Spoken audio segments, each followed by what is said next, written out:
ଆଜି ହେଉଛି ମଙ୍ଗଳବାର, ସେଥିପାଇଁ ଆମ ଘରେ ବିନା ପିଆଜ ରସୁଣରେ ମଙ୍ଗଳବାରରେ ରୋଷେଇ ହୁଏ।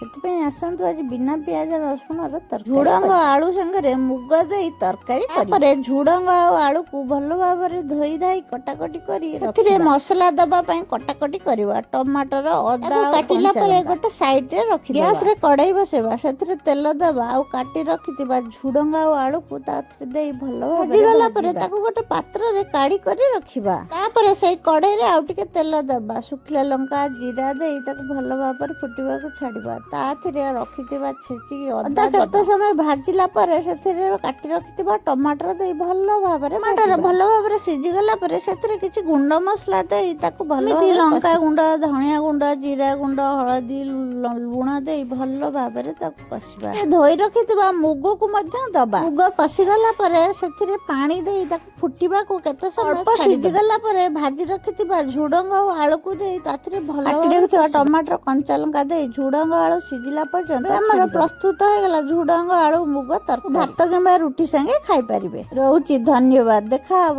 ନେକ୍ସଟ ଭିଡିଓରେ। Tata, bye bye.